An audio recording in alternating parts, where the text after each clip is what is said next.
Before the story starts, let me ask you something. If you've ever been pushed out by the people who were supposed to protect you, if you've ever been made to feel like you didn't belong in your own home, just type the name of your city or country in the comments. You don't have to explain. You're not alone here. Before we begin today's story, take a moment to share which state or country you're listening from in the comments. It truly means a lot to me to know where you're joining from and who's spending this time here with me. Settle in and enjoy the story. Now, let me tell you what happened to me on Christmas Eve. My name's Aaliyah. On Christmas Eve, the iron gates of my parents' estate in Hillsborough Heights opened wide, not to welcome me home, but to throw me out. The massive double doors slammed back against the marble walls as my father's security staff dragged my suitcase outside and dropped it onto the icy stone steps. The sound echoed louder than it should have, like punctuation at the end of a sentence I didn't know was finished. Behind them stood my younger sister, Vera, arms folded, chin lifted, smiling. Not the smile of concern, not even the smile of relief. It was the smile of someone who had just won. "Well," she said lightly, tilting her head, "let's see how you manage now." My parents didn't say a word. They didn't hug me. They didn't look at me. My mother adjusted the pearls at her neck as if she were late for a gala. My father checked his watch. The alarm system chirped once, twice, final. And just like that, the doors closed. I stood there with one suitcase, no car, no cash, and the long wool coat on my back, the last warm thing I owned. The fog that night was thick enough to swallow streetlights. I dragged my suitcase down the empty road, its wheels rattling against flawless pavement lined with mansions glowing gold from inside. Laughter drifted through hedges. Christmas trees sparkled behind iron gates. Every house felt like a reminder.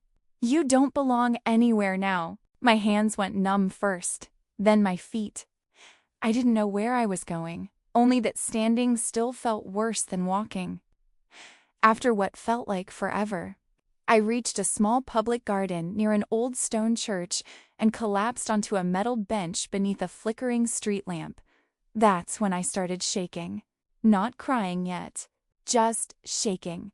My teeth chattered uncontrollably as I hugged my knees and stared at the frozen ground, replaying my father's voice in my head. "You're 32. You should be able to stand on your own. 32. Disowned. On Christmas Eve." I don't know how long I sat there before I heard footsteps. Slow. Uneven.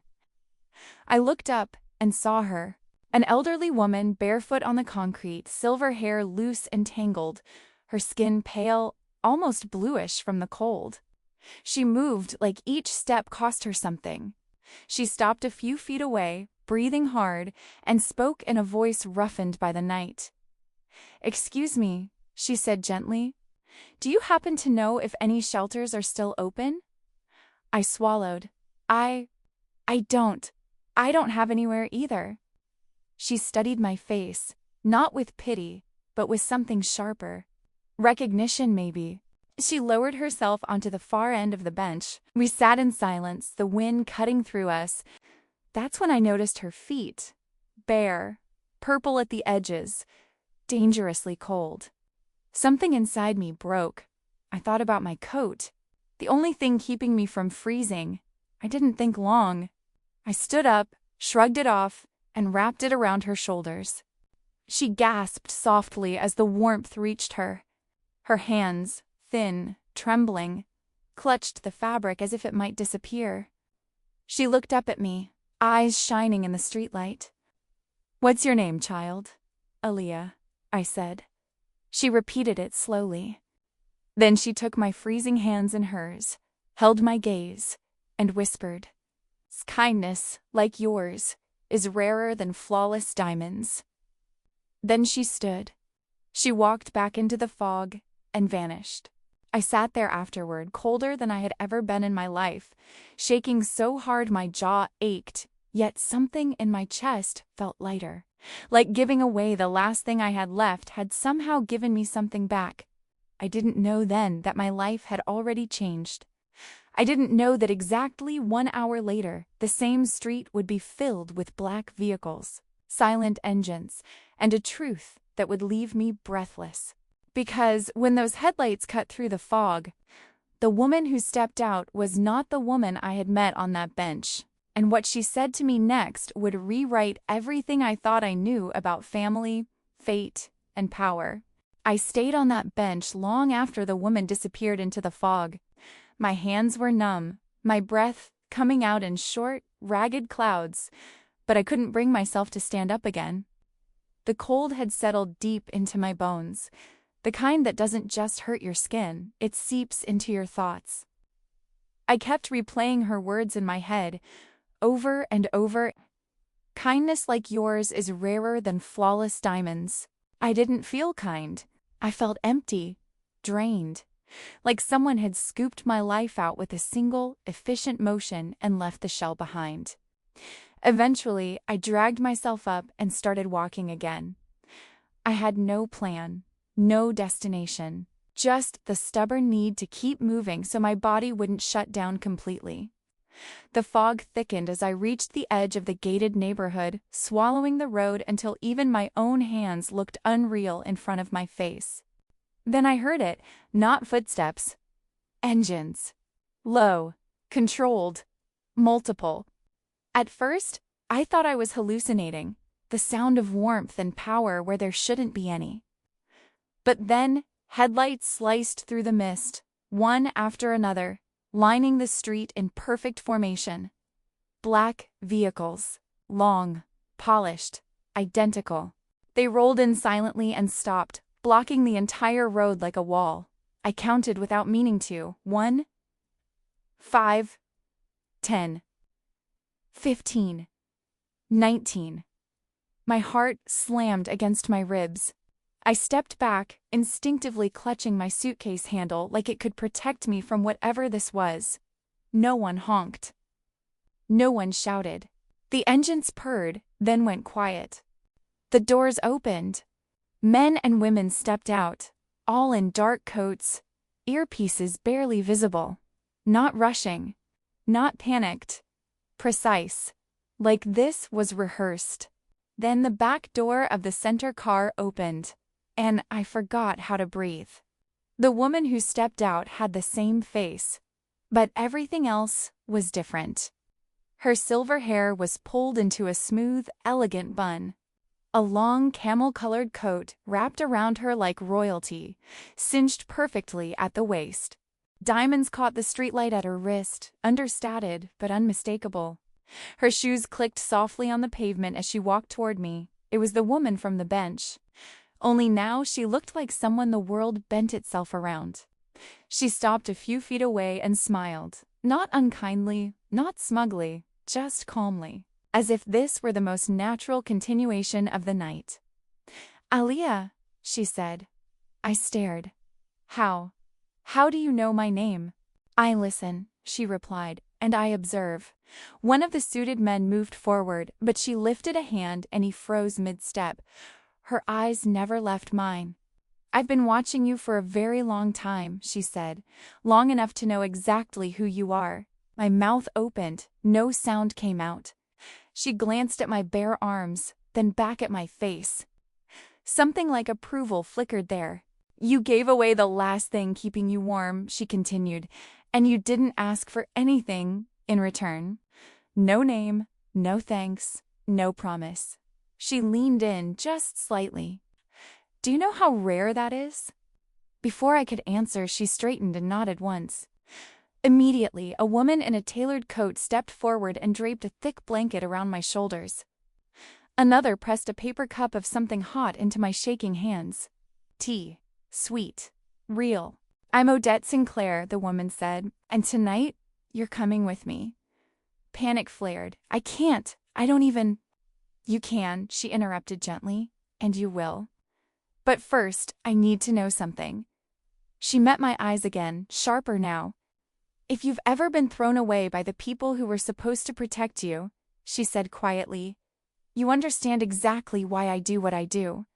I swallowed hard. She smiled, Satisfied. Good. The car door opened behind her. Warm light spilled onto the pavement. As I stepped forward, still half convinced I was dreaming, she added softly, "This isn't charity, Aaliyah. It's a test. And the fact that you're still standing tells me you've already passed the first part." The door closed behind us with a muted thud. As the motorcade pulled away, leaving the fog and the frozen street behind, I realized something terrifying and exhilarating all at once. Whatever my life had been before this night, daughter, sister, disappointment, it was already over, because the place we were driving toward wasn't a shelter, and the woman beside me wasn't rescuing me out of kindness.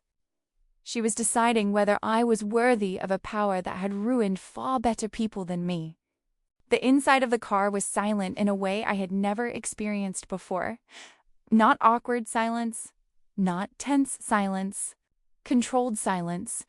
The seats were heated, the windows slightly tinted. The city lights blurred past as we moved deeper into neighborhoods I'd driven through before without ever realizing what was hidden behind the hedges. I sat stiffly, hands wrapped around the warm cup, afraid that if I relaxed even a little, the whole thing would dissolve. Odette Sinclair sat across from me, legs crossed, posture perfect. She didn't look at her phone, didn't speak. She simply watched the road ahead as if giving me time to catch up to my own life. Finally, I broke. "Why me?" I asked. She turned her head slowly. "That's the wrong question." I frowned. "Then what's the right one?" She smiled faintly. "Why not you?" Before I could respond, the car slowed. Tall iron gates emerged from the darkness, opening smoothly as if they'd been expecting us. We rolled forward onto a long gravel drive lined with ancient trees, their branches arching overhead like a cathedral. When the car stopped, I stared. The house wasn't flashy. It was quiet power. Stone walls softened by ivy, warm lights glowing behind tall windows. The kind of place that didn't need to announce itself because everyone important already knew it existed. Inside, the air smelled like cedar and something floral. A fire crackled in a massive hearth. A man in a dark suit took my suitcase without a word and disappeared down a hallway that felt longer than my entire childhood home. Odette gestured for me to sit on a cream-colored sofa. "You're safe here," she said simply. "But before anything else happens, you deserve the truth." She sat across from me, folding her hands. "For the past 25 years," she began, "every Christmas Eve, I leave this house alone. No phone, no jewelry, no visible protection. I walk until I find someone who believes they are invisible." I stared. "Why?" "Because people behave very differently when they think no one is watching," she replied, "especially when they believe kindness will cost them." She leaned forward slightly. "Most nights, I walk for hours. Sometimes, all night. People look away, step around me, pretend I don't exist. A few offer directions. Fewer still offer words. Almost none offer sacrifice." My throat tightened. "This year," she continued, "you were the only person who gave away the last thing keeping you alive." I shook my head. "I wasn't thinking, I just—" "Exactly," she interrupted. "You weren't thinking about reward." She stood and walked toward the window, hands clasped behind her back. "My husband built an empire," she said.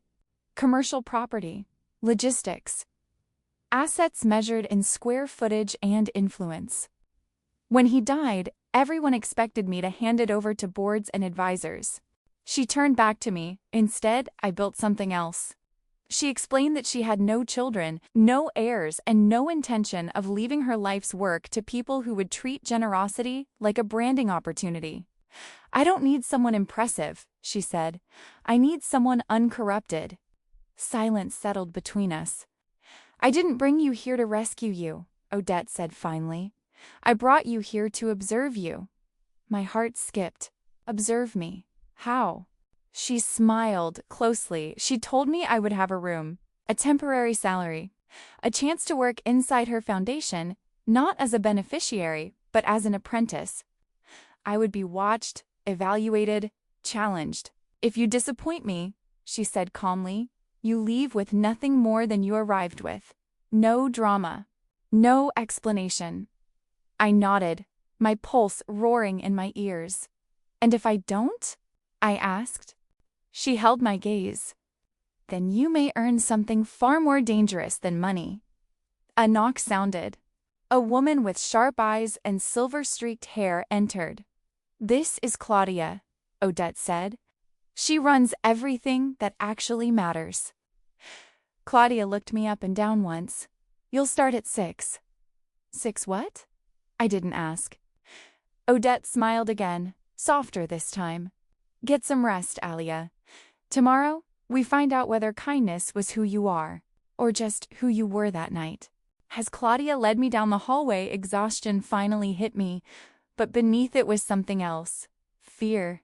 Because for the first time since my parents' door had closed behind me, I wasn't being judged for what I lacked. I was being tested for what I was capable of becoming. Because the next morning didn't begin with comfort or gratitude. It began with rules, pressure, and a single sentence that made my stomach drop. We don't save people here. We measure them. The next morning began before the sun. A sharp knock cut through my sleep like a blade. Up, Claudia's voice said from the other side of the door. You're already behind. I jolted awake, disoriented for half a second before memory crashed back in. The bench, the cars, the mansion, the test. I checked the clock beside the bed. 5:47 a.m. I scrambled up, pulling on the plain clothes laid out neatly on a chair. No labels, no luxury. Just functional. When I stepped into the hallway, Claudia was already walking away, not bothering to see if I followed. I did. We started outside. The air was cold but clean, the kind that hurts your lungs in a clarifying way. A man with a stopwatch, ex-military, judging by his posture, nodded once and pointed toward a gravel path circling a private lake. 3 laps, he said. Pace doesn't matter. Quitting does. By the second lap, my legs burned. By the third, my chest felt like it might split open. I finished last, bent over, gasping. No one clapped. No one encouraged me. Claudia handed me a towel. Breakfast is in 12 minutes. Shower fast. Breakfast wasn't a meal. It was a lesson. Odette sat at the head of the table with a stack of documents and a pen. She didn't look up as I sat down. Read, she said. I glanced at the pages. Tax filings, foundation reports, numbers that blurred together. I tried to keep up as she asked questions, fast, precise, unforgiving. Why is this line item unacceptable? Who benefits from this delay? What happens if this program fails quietly instead of publicly? Every wrong answer earned silence, not anger. Silence was worse. By noon, my head throbbed. By evening, my confidence was in pieces. That night, Claudia dropped a binder onto the kitchen island with a heavy thud. Welcome to week 1, she said. You'll memorize this. I stared at it. All of it? Yes. By when? She paused, then smiled thinly. Yesterday. I didn't sleep much. The days blurred together. Meetings were people with net worths I couldn't comprehend. Debated whether helping others was efficient. Site visits that forced me to look people in the eye as they explained how systems had failed them, long nights rewriting proposals that were never good enough. I learned quickly that this place didn't reward intention, it rewarded impact. On the 10th day, I failed. Badly. I approved a small emergency grant for a shelter without double-checking one signature. It delayed funding by 3 weeks. 3 weeks meant 30 families turned away. Odette didn't raise her voice. She handed me a list of names instead. These are the people you didn't help, she said calmly. Read them. I did, one by one, hands shaking. You don't get to feel bad, she continued. You get to be better. That night, I packed my bag. I stood in the guest room staring at the walls, convinced I didn't belong here. That I was pretending to be something I wasn't. That kindness without competence was just another form of selfishness. I carried my bag down the hallway. Odette was waiting. "I wondered when you'd try to leave," she said, not unkindly. "I'm not good enough," I admitted. "I hurt people." She nodded. "Yes," I blinked. "That's it?" "No," she said. "That's the beginning." She stepped closer. "People who think they're incapable quit early. People who think they're perfect are dangerous. People who feel the weight of responsibility and stay anyway. Those are rare." She held my gaze. "Do you still choose to stay?" I looked down at my bag, then back at her. "Yes," I said. She smiled once. "Good. Tomorrow gets harder." That night, for the first time since Christmas Eve, I slept without fear. Not because I felt safe, but because I felt earned. Because I didn't know then that the hardest lesson wasn't about money or power. It was about the day my past walked back into my future, wearing a familiar smile and asking for something it had no right to request. The weeks after that blurred into something almost unreal. I stopped counting days and started measuring time and outcomes. Approved grants, corrected policies, missed meals, hard conversations. My body adjusted before my mind did, muscles tightening, posture changing, voice steadying in rooms where people spoke in millions like pocket change. Odette didn't praise. Claudia didn't soften. Approval came in the form of more responsibility. One afternoon, while I was reviewing site visit notes from a women's transitional housing program, my phone vibrated in my pocket. I almost ignored it. Almost. Unknown number. I declined it. It rang again. I stepped into the hallway and answered, irritation already rising. "Hello?" There was a pause. Then a voice I knew too well. "Aaliyah, it's your mother." The floor didn't tilt. The walls didn't close in. What surprised me most was how calm I felt, like the sound came from a life I no longer lived. "Yes?" I said. She inhaled sharply, as if surprised I'd answered at all. "I didn't know if you'd pick up. I didn't know if you'd call," I replied. Silence stretched. Then, softer, "We heard you're doing well." We. Always plural when responsibility needed diffusing. "I'm working," I said. She rushed on. "Your father wanted me to tell you." "You can speak for yourselves," I interrupted gently.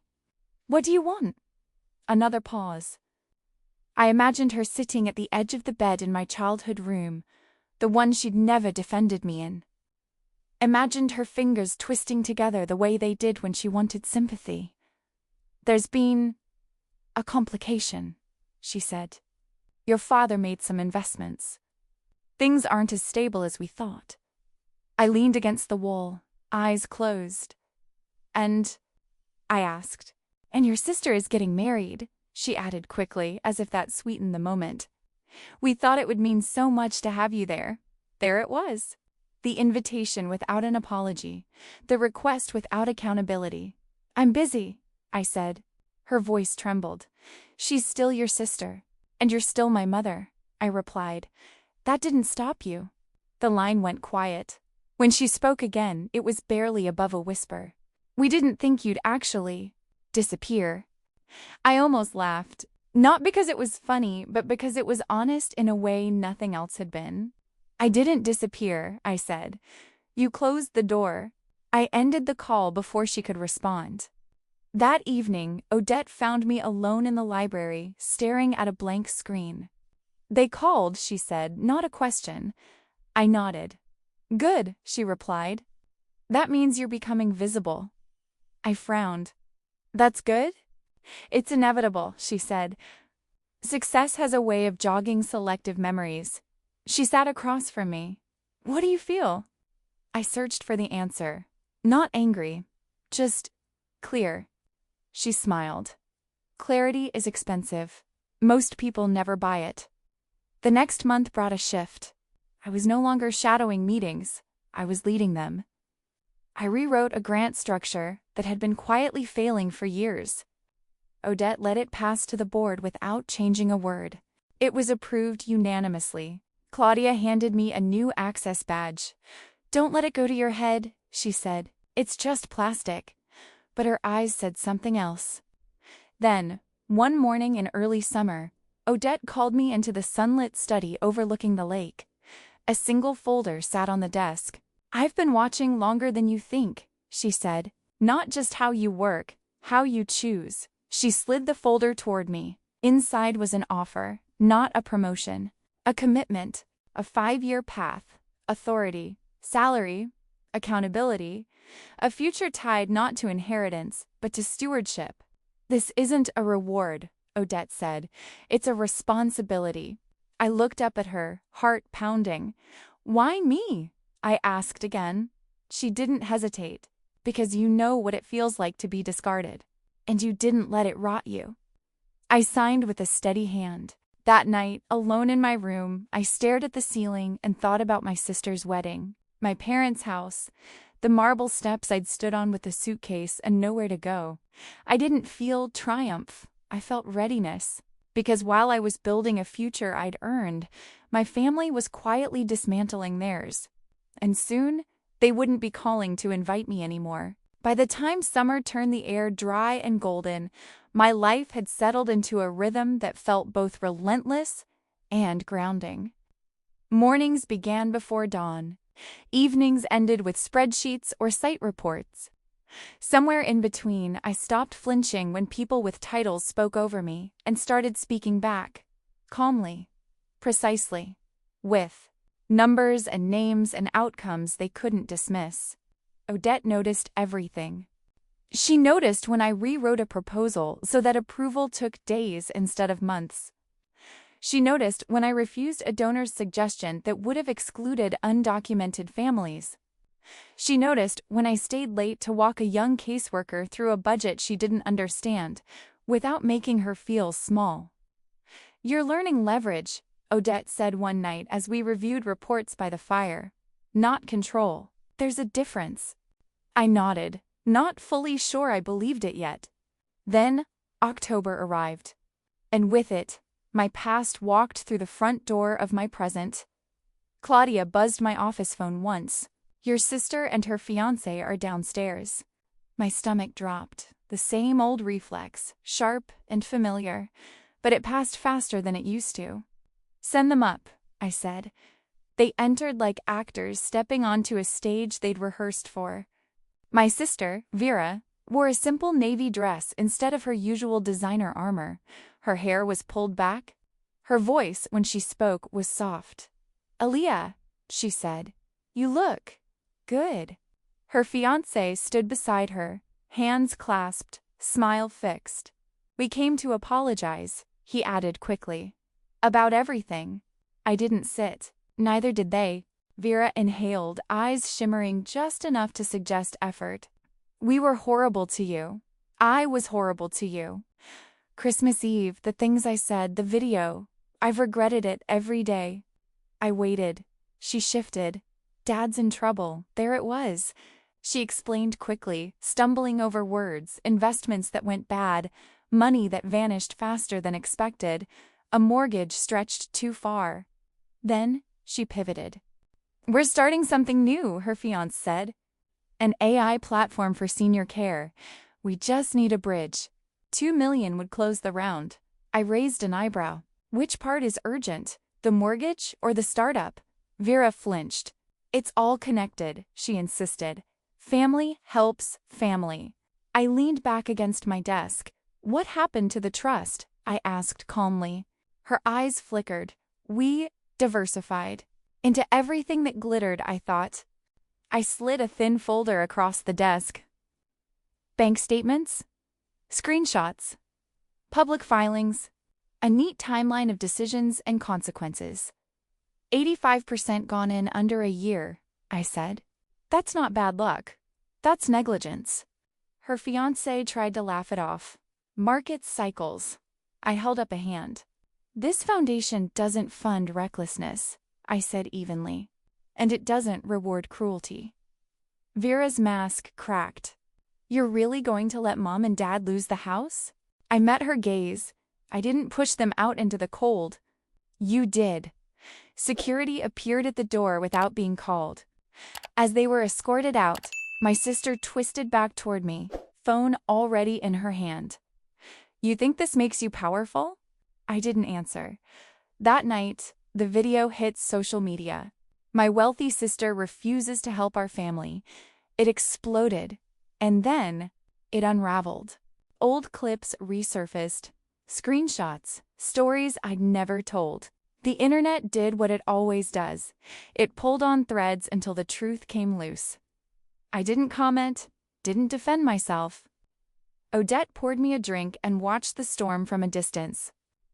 Power doesn't protect you from noise, she said. It teaches you when silence is louder. By morning, the narrative had flipped. By nightfall, it was over. I slept deeply for the first time in weeks. Because while the internet moved on to the next scandal, my parents' world was collapsing quietly. And this time, there would be no one left to blame but themselves. The news didn't break loudly. There was no trending headline at first, no flashing banner. Just a quiet article buried halfway down a financial page that Claudia forwarded to me with no commentary. Pacific Crest Capital under federal investigation. I read it once, then again. The name jumped out like a bruise you hadn't realized was there. Pacific Crest was the fund my father had bragged about at Christmas dinner years earlier. The safe one. The guaranteed one. The one he'd moved everything into when panic started setting in. Everything. The article mentioned frozen accounts, missing principals, investors unable to withdraw funds. A sentence near the bottom caught my breath. Several high-net-worth families in Northern California face total loss. I didn't need a list of names. I already knew. 3 weeks later, the foreclosure notice appeared on the front door of the Hillsborough estate. A neighbor sent a photo to a gossip blog. The image circulated briefly, white paper taped to carved wood that had once felt untouchable. No bidders showed up at the auction. The house went back to the bank. My parents moved into a small apartment above a nail salon in East San Jose. 2 bedrooms, thin walls, no gate, no guard. I learned all of this without asking. Information finds you when you stop chasing it. They came to see me on a rainy Thursday morning. Security called up. Your parents and sister are here? No appointment. I paused, then said, send them up. They looked smaller than I remembered. My father's hair was fully white now. His suit hung loose like it belonged to someone else. My mother had cut her hair short and dyed it an uneven brown. My sister clutched a worn purse, knuckles tight around the strap. We sat in a glass conference room. No water, no pleasantries. My father spoke first. His voice shook. Alia, we have nowhere else to go. My mother stared at the table. My sister's eyes were red. Just enough to start over, she whispered. Please. I listened without interrupting. When they finished, I opened a slim folder and slid it across the table. Inside were 3 cards. A certified financial counselor specializing in post-bankruptcy recovery. A free financial literacy program funded by the foundation. A crisis mental health line and a therapist offering sliding scale care. This is what we offer, I said evenly. To anyone who walks through our doors scared and broke. My father's hand hovered over the cards. That's it? I met his eyes. It's more than I had. My mother finally looked up. Tears streamed freely. We were wrong. I believe you, I said, but belief doesn't rebuild a life. My sister broke down, sobbing. You want us to suffer. I stood and opened the door. No, I just won't pay for your choices anymore. Security escorted them out. My father didn't look back. My mother whispered, I'm sorry, just before the elevator doors closed. I stood there longer than I meant to. Claudia handed me a tissue. You gave them the only help we're allowed to give, she said quietly. The kind that doesn't trap them in who they used to be. That night, I slept without dreams. Not because it didn't hurt, but because the hurt was finished. Because closure doesn't feel like victory. It feels like space. And in that space, something much bigger was about to begin. The project didn't begin with a grand vision. It began with a spreadsheet, a list of families sleeping in cars, another of shelters operating at double capacity, another of kids doing homework under streetlights because their parents couldn't afford electricity. I stared at the numbers late one night, the estate quiet around me, and felt something settle into place. "We're thinking too small," I said the next morning. Odette looked up from her tea. "Good, explain." I laid it out slowly. Not a shelter, not a program with an expiration date.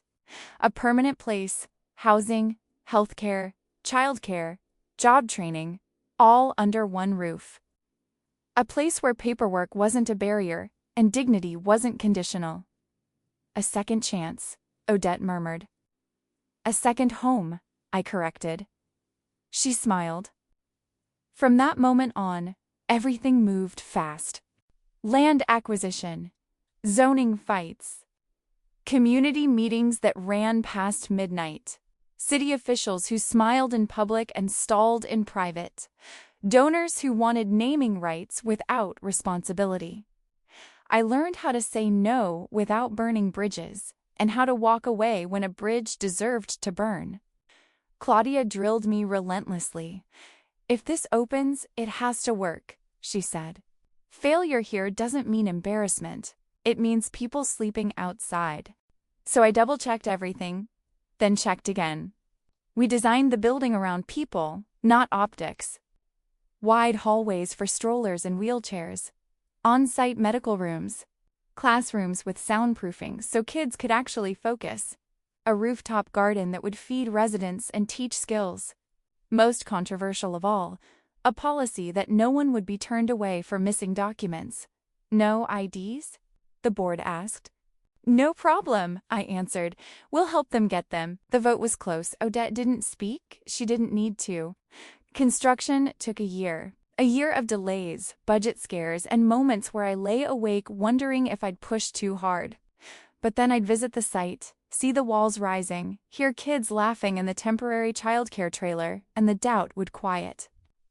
Opening day came on a gray autumn morning.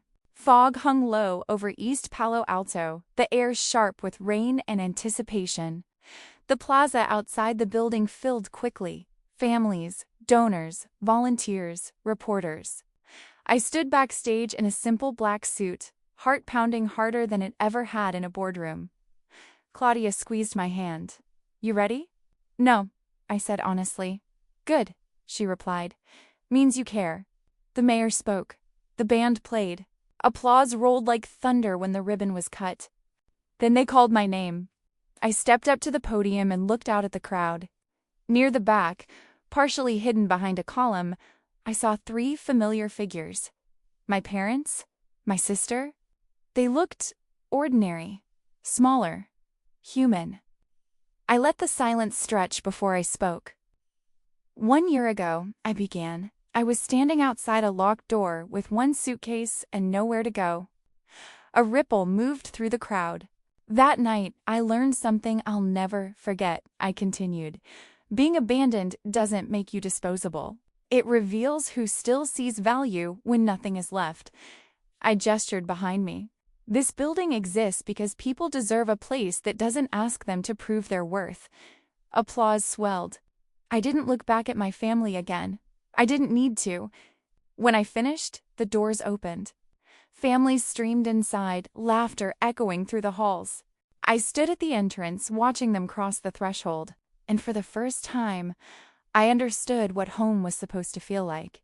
Because as the celebration roared behind me, someone small tugged at my sleeve and asked a question that would stay with me forever.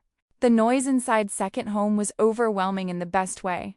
Footsteps echoed across polished concrete. Kids laughed, the full, reckless kind of laughter that only happens when no one is worried about where they'll sleep. Volunteers handed out keys.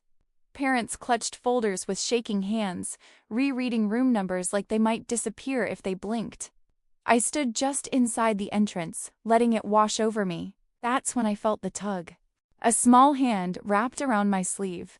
I looked down to see a boy no older than 6, dark curls peeking out from under a Spider-Man jacket that had clearly been loved hard. He stared up at me with serious eyes. "Are you the lady who made this place?" he asked. I knelt so we were eye level. "I helped," I said. "A lot of people did." He considered that, then nodded solemnly. From behind his back he pulled out a single dandelion, stem bent, petals uneven. "For you," he said. I took it carefully, like it was fragile. "Why did you give us a home?" he asked. The question hit harder than any boardroom challenge ever had. I thought of marble steps and a suitcase, of a frozen bench and bare feet, of a coat slipping from my shoulders without hesitation. "Because someone once helped me when they didn't have to," I said finally. And I never forgot how that felt. He smiled, satisfied, and ran off toward a group of kids racing down the hallway. I stood there holding the dandelion throat tight, understanding something I hadn't before. Success wasn't the building. It wasn't the title. It wasn't even the power. It was this moment, proof that pain could be transformed into shelter for someone else. Later that evening, after the crowd thinned and the lights dimmed, Odette and I stood on the balcony overlooking the courtyard. Families were settling in, windows glowed softly. "You did well," she said. "You taught me," I replied. She shook her head. "Removed obstacles. You chose the direction."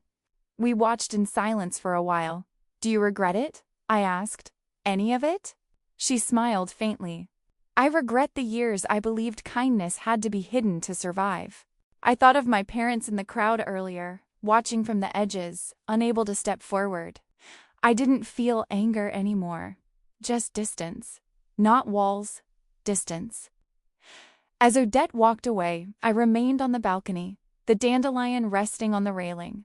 The fog rolled in gently, the same way it had that Christmas Eve, but this time, it didn't feel cold.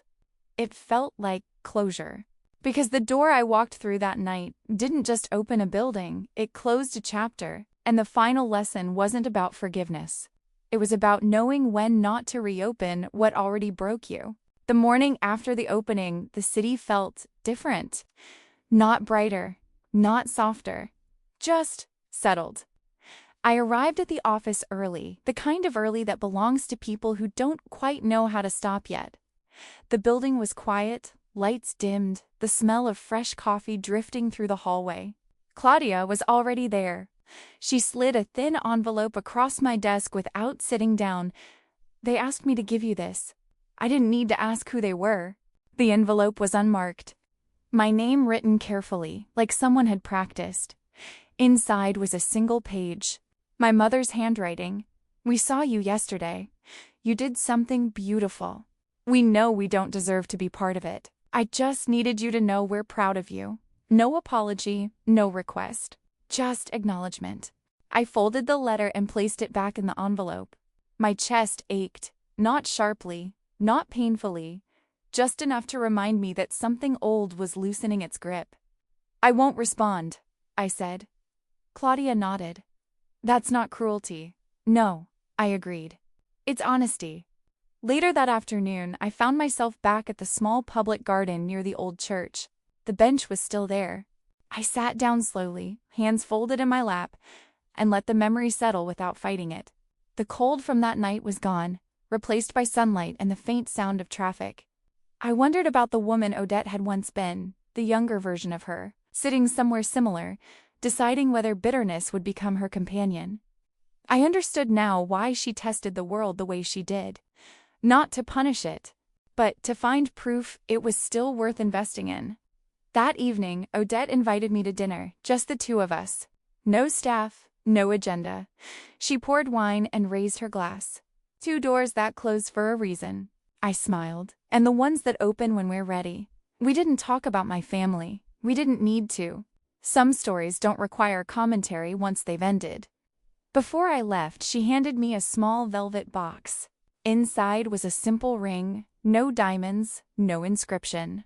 "What is it?" I asked. "A reminder," she said. "Power should never be worn loudly." I slipped it on. It fit perfectly. Weeks passed, work continued. The foundation grew. Second home filled every unit. Waiting lists formed. A problem we planned to solve not ignore. One evening, as I prepared to leave the office, the security desk buzzed. "There's a woman downstairs asking for you," the guard said. "No name. Says she doesn't expect you to come." Something stirred. I went anyway. In the lobby stood an elderly woman with silver hair pulled back loosely, sensible shoes on her feet. She looked ordinary.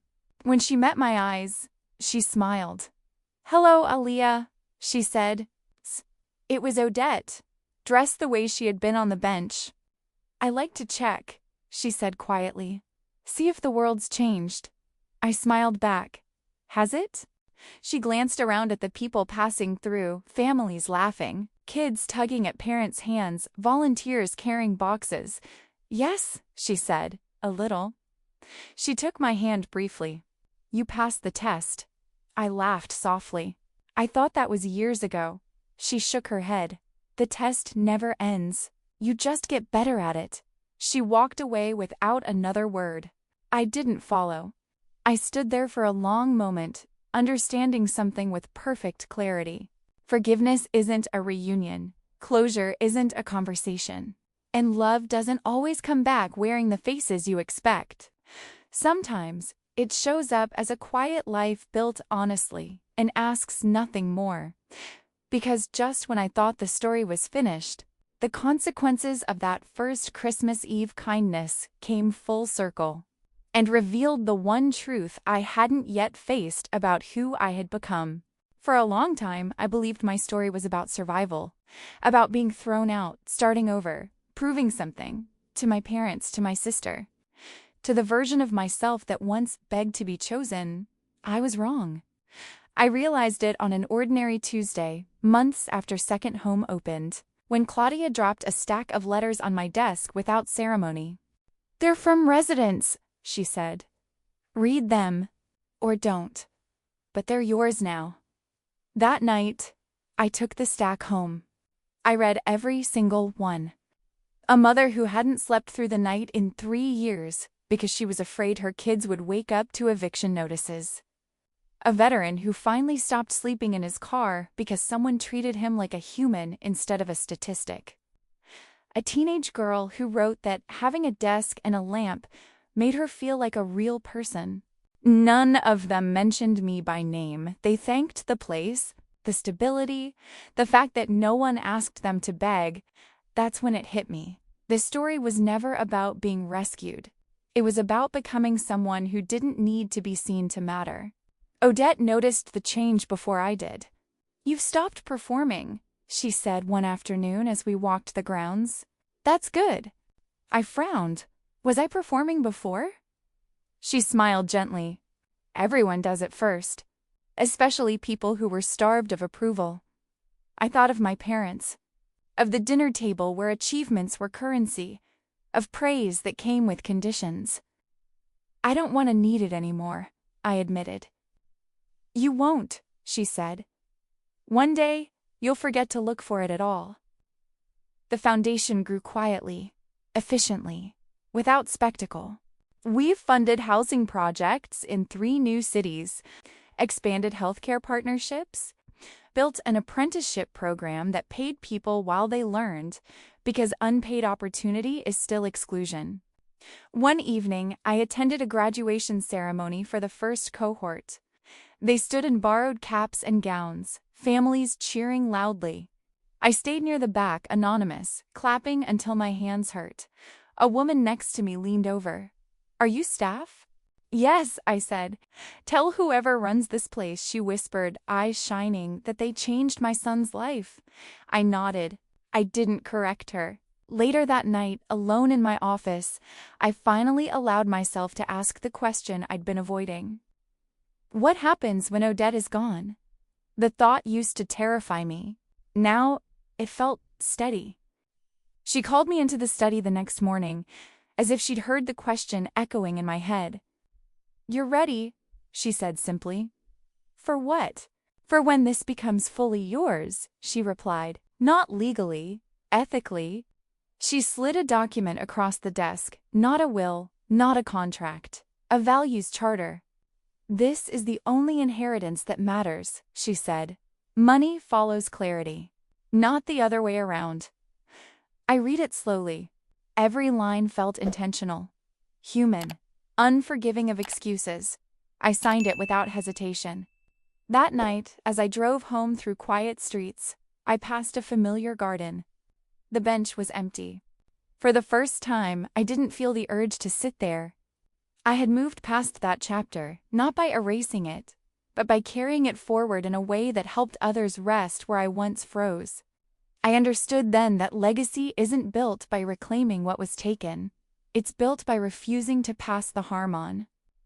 Because just when I thought I had finally outrun my past, it returned one last time, not asking for money, not asking for forgiveness, but asking for something far more difficult to give. The message came on a Sunday afternoon. Not a call, not an email. A handwritten note delivered to the foundation's front desk, addressed simply to Aaliyah. Claudia brought it to me, eyebrows lifting slightly. No return address. I didn't open it right away. Some instincts don't come from fear, they come from experience. When I finally unfolded the paper, I recognized my father's handwriting immediately, sharper than my mother's. Controlled, the kind that always looked like it was trying to convince someone. Aliyah, we know we've asked too much before. This time is different. We don't want money. We don't want favors. We just want to talk. Please. I exhaled slowly. Not money, not help, just access. That, I had learned, was the most dangerous request of all. I agreed to meet them, not at the office, not at the estate, not anywhere that carried power. I chose a small cafe near the old church, neutral ground, public, clean. They were already there when I arrived. My parents sat stiffly at a corner table. My sister wasn't with them this time. That, at least, was honest. My father stood when he saw me. Thank you for coming. I nodded and sat down. You said you wanted to talk. My mother clasped her cup with both hands. We don't expect anything, she said quickly. We just miss you. I studied them carefully. They looked tired, not performatively broken, just worn down by consequences that hadn't softened with time. My father cleared his throat. People ask about you, he said. What you're doing, who you've become. I didn't respond. He leaned forward slightly. We'd like to say we're proud, publicly, to tell people you're our daughter. There it was. Not money, not shelter, relevance. My chest tightened, not with longing, but with clarity. You already had that chance, I said quietly. You chose something else. My mother's eyes filled. We didn't know it would go this far. I met her gaze. You knew it would hurt. Silence settled between us. My father's voice dropped. We don't want to be erased. I took a breath. I'm not erasing you. I'm just not rewriting myself to include you. He flinched. I don't hate you, I continued, but I won't perform reconciliation so you can feel absolved. My mother whispered, So this is it? I nodded. This is peace. I stood, placed a few bills on the table, and paused. If you ever want help the way everyone else gets help, I said, you know where the foundation is. But my life stays mine. They didn't stop me. Outside, the air was cool and familiar. I walked past the garden and glanced at the bench without slowing. That night, Odette poured tea and listened without interrupting. You did the hardest thing, she said when I finished. What's that? Refuse to trade your future for their comfort? I slept deeply. Not because it didn't hurt, but because it didn't pull anymore. Because once you stop trying to be claimed by people who discarded you, you discover who's been waiting quietly in your life all along, and why the story was never meant to end where it began. After that meeting, something subtle but permanent changed. Not around me, within me. I stopped checking my phone after long meetings, half expecting a message that would pull me back into an old role. I stopped rehearsing explanations in my head for people who were no longer entitled to them. The quiet that followed wasn't empty, it was spacious. Work filled the days, but differently now. Less urgency. More intention. I wasn't chasing outcomes anymore. I was shaping systems, watching leaders grow, watching residents become volunteers, then mentors, then advocates for people who had once stood exactly where they'd stood. Second Home wasn't just operating, it was multiplying. One evening, I attended a weekly dinner in the courtyard. No press, no donors. Residents and staff passing plates and stories under string lights. I sat next to a woman named Marisol who had moved in with her 2 daughters 6 months earlier. My oldest got into college, she said, eyes shining, first in our family. That's incredible, I said. She hesitated, then added softly, she said she wants to work here someday. She said this place feels like proof. That word stayed with me. Proof. Later, as I helped stack chairs, a man I recognized from intake approached me. He'd been sleeping in his car when we first met. I used to think people like you were myths, he said. Rich people who actually care. I smiled. I used to think safety was a myth. He laughed, understanding exactly what I meant. That night, Odette joined me on the terrace, wrapped in a shawl, watching the lights flicker below. They trust you, she said. They trust the work, I corrected. She nodded approvingly. Good answer. There was a pause before she spoke again. When I'm gone, she said lightly, this won't fall apart. It wasn't a question. I met her gaze. It won't. She studied me for a long moment, then smiled. You're not replacing me, you know. I know. You're continuing something I started, she said. That's better. Weeks later, at a leadership retreat, I watched a group of young program directors argue passionately about policy language. They disagreed. They challenged each other. They listened. No one was trying to win. They were trying to get it right. I realized then that legacy isn't what you leave behind.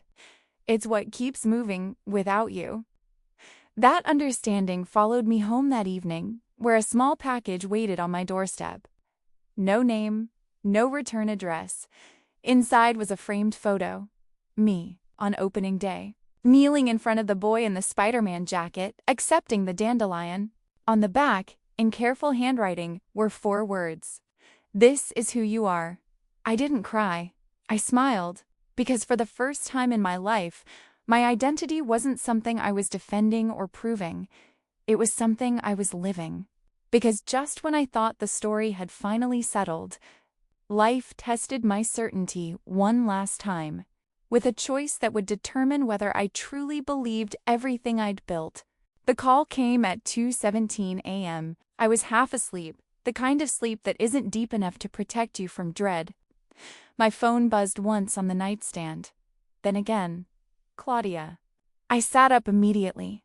We have a problem, she said without preamble. No panic in her voice, which meant it was serious. East San Jose's site. Fire in an adjacent warehouse. Not structural, but the smoke damage is bad. My chest tightened. Any injuries? No, she said. But we'll have to evacuate the West Wing for at least 48 hours. Possibly longer. 48 hours. That wing housed 37 families. I was out of bed before the call ended. By the time I reached the site, dawn was just beginning to gray the sky. Fire trucks were still parked along the street. A smell of smoke clung to everything. Clothes, hair, the back of my throat. Families stood outside wrapped in blankets, kids sleepy and confused, parents trying to look calm while calculating fear in real time.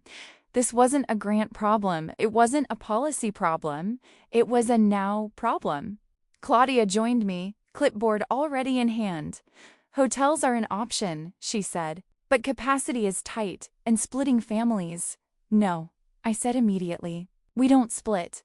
She nodded. Then we'll need a temporary solution. Today. I looked at the building, at the faces, at the kids clutching backpacks they'd packed themselves, and something clicked. Open the training center, I said. She blinked. It's not zoned for overnight. I know, I said. I'll handle the city. Within an hour, cabs were rolling in. Volunteers showed up without being called. Someone started a pot of coffee. Someone else organized games for the kids in the corner of the room. I walked from family to family, explaining calmly, answering questions honestly. No promises I couldn't keep. One woman gripped my hand. "You're staying?" "Yes," I said. "I'm not going anywhere." By mid-morning, my phone buzzed nonstop. City officials, donors, advisors. One call stood out. "Odette, you don't need to do this alone," she said gently. "I know," I replied. "But I need to be here." There was a pause, then warmth. "Good," she said. "That means you understand." The city approved the temporary zoning exception by noon. Insurance adjusters arrived. Plans formed. Contingencies stacked neatly on top of one another. But what I remember most wasn't the logistics. It was a little girl tugging at my sleeve. "Are we in trouble?" she asked. I knelt down. "No," I said. "This is just a detour." She nodded seriously. "Like when my bike chain fell off. We fixed it." "Exactly like that," I smiled. By nightfall, everyone was settled. Exhausted, but safe. I finally sat down on a folding chair near the wall, spine aching, eyes burning. That's when it hit me. A year ago, a crisis would have sent me spiraling, searching for approval, fearing blame, waiting for someone else to decide what to do. Tonight, I hadn't looked for permission once. I had acted. Not out of control, out of responsibility. Odette arrived quietly, standing beside me. "You passed," she said. I looked up. "Past what?" She smiled. "The only test that matters. When everything shakes, you didn't ask who would save you." I thought of the bench, the coat, the fog. "I already knew no one was coming," I said softly. "So I became the one who stayed." She placed a hand on my shoulder. "That," she said, "is leadership." Because as the smoke cleared and the crisis faded, I realized the final transformation wasn't about power or forgiveness. It was about choosing every single day not to abandon yourself. In the weeks after the fire, something unexpected happened. Nothing dramatic, no headlines, no speeches, no applause. Life simply continued. The West Wing reopened on schedule. Families moved back in with quiet relief. Kids argued over bunk beds like nothing had ever been wrong. The training center returned to its usual rhythm: classes, interviews, the low hum of people rebuilding themselves without asking permission. And I noticed something else. No one asked if I was okay. Not because they didn't care, but because I had stopped signaling that I needed to be checked. That realization stayed with me. For most of my life, I had lived as if someone were always watching, measuring, deciding whether I was worthy of staying, whether I deserved the space I occupied. Somewhere along the way, that audience had disappeared, and I hadn't noticed when it left. One evening, Odette and I walked the grounds in silence. The sun dipped low, turning the windows gold. She moved more slowly now, though she'd never admit it. "Do you ever miss it?" I asked. "Miss what?" "Being needed," I said, in the loud way. She smiled. People confuse being needed with being indispensable. One is ego. The other is fear. I nodded. "And what's this?" She stopped and looked around, at the building, the courtyard, the families passing through with grocery bags and tired smiles. "This," she said, "is usefulness without performance." That night, I went home and did something I hadn't done in years. I threw things away. Old notebooks filled with plans I'd made to impress people who never read them. Clothes I'd kept because they looked like success, not because they felt like me. Letters I'd never sent and no longer needed to. At the bottom of a drawer, I found the envelope from my mother. I reread it once, then I shredded it, not in anger, in completion. The next morning, I woke up without the familiar tightness in my chest, the one that used to appear before meetings, before holidays, before any moment where family might resurface like a ghost. The ache was gone. In its place was something quieter: ownership. Weeks later, at a small internal ceremony with no cameras, Odette officially stepped back from daily operations. The board approved the transition unanimously. There were no speeches beyond a few practical remarks. Odette didn't cry. She squeezed my hand once and said, "Don't make this about me." I didn't. That afternoon, I sat alone in the office that now carried my name on the door, a detail I still hadn't gotten used to. I stared out at the city, remembering the version of myself who once believed safety came from being chosen. I understood now how wrong that was. Safety comes from alignment, from living in a way that doesn't require apology, from building a life that functions even when no one is watching. That evening, as I locked up and walked out, a familiar thought crossed my mind. What if they call again, and just as quickly the answer arrived, they might, and I would still be okay? Because I had finally learned the difference between reconciliation and self-erasure, between kindness and access, between forgiveness and forgetting what it cost. I crossed the plaza and paused for a moment, listening to the sounds of ordinary life continuing without me. And for the first time, I didn't feel the need to step back in, because the real ending to this story wasn't waiting in the past, it was approaching quietly from the future. And it would ask one final question about who this life was truly for. I didn't plan to go back. Some places pull at you until you confront them. Others fade naturally once they've done their work. I thought the garden bench belonged to the second category. I was wrong. It happened on a quiet evening in early winter. The city had that washed, clean look it gets after rain, streets shining under lamplight. I had finished late at the office and decided to walk instead of drive, not to think, not to remember, just to move. Without realizing it, my feet carried me there. The small public garden sat exactly as it always had. Same iron bench. Same street lamp. Same church wall rising behind it, steady and unremarkable. I stopped a few steps away. For a long moment, I didn't sit. I watched the space instead, the way people passed without noticing it, the way time had kept going even when I hadn't believed it would. The bench wasn't sacred. It wasn't cursed. It was just a place where something had happened. Eventually, I sat down. The metal was cold, but not unbearable. I rested my hands on my knees and let memory come without forcing it. The fog, the shaking, the weight of a coat sliding from my shoulders, the sound of bare feet on concrete, and then something new entered the frame. Peace. Not relief, not pride.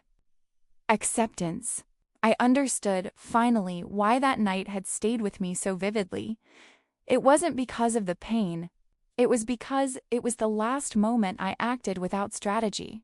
No audience, no future leverage, no narrative, just choice. A voice interrupted my thoughts.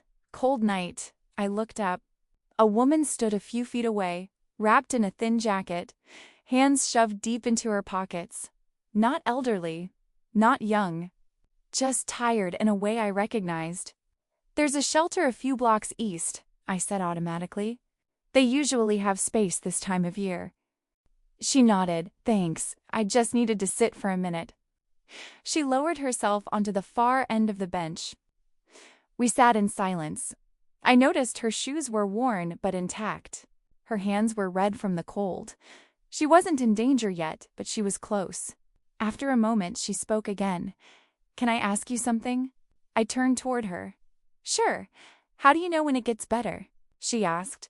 "Not perfect, just livable."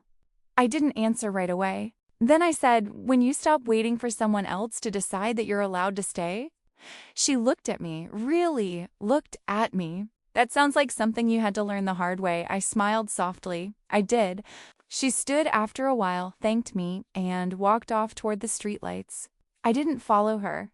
I didn't offer anything dramatic. I trusted that she would find her next step the way I'd found mine, one choice at a time.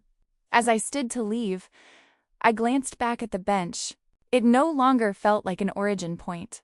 It felt like a marker, a place that proved I could survive the worst night of my life and still choose to give something away. That was enough. When I walked home, the city felt open instead of endless. Not because it promised safety, but because I no longer needed guarantees. Because the final chapter of this story wasn't about where I came from. It was about where I chose to stand next. And the legacy that would continue long after I stopped telling this story at all. The conversation happened on an ordinary afternoon. No urgency, no summons, no dramatic framing. Odette asked me to walk with her through the original estate gardens, the ones she'd rarely used since stepping back. Winter roses clung stubbornly to their stems. The air smelled damp and clean.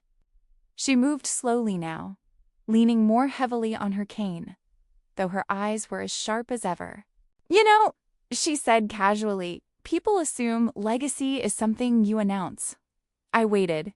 "They think it's a title, or a building with your name on it, or a foundation that survives you," she continued. "But that's just structure." She stopped near a low stone wall and rested her hand on it. "Legacy is behavior that keeps repeating after you're no longer in the room." I nodded. "Then it's already happening." She smiled. "Exactly." We walked a little farther before she spoke again. "I'm going to reduce my public involvement entirely this spring," she said. "No more appearances, no interviews, no ceremonial anything." I didn't react outwardly, but something in my chest tightened. "I wanted you to hear it from me," she added. "Not from a board memo." "I understand," I said honestly. She studied my face. "Do you?" "Yes," I replied. "Because you didn't bring me here to keep you relevant." That made her laugh, a soft, genuine sound. "Well said." Later that week, I stood in the back of a training session watching two new program directors walk through crisis scenarios. They handled them differently than I would have a year ago. Faster, calmer, with fewer apologies. Good. They weren't copies of me. They were better versions of themselves. That evening, as I prepared to leave, a junior staff member stopped me in the hallway. "I just wanted to say thank you," she said nervously. "You don't make people afraid to mess up here." I paused. "We all mess up." "I know," she said.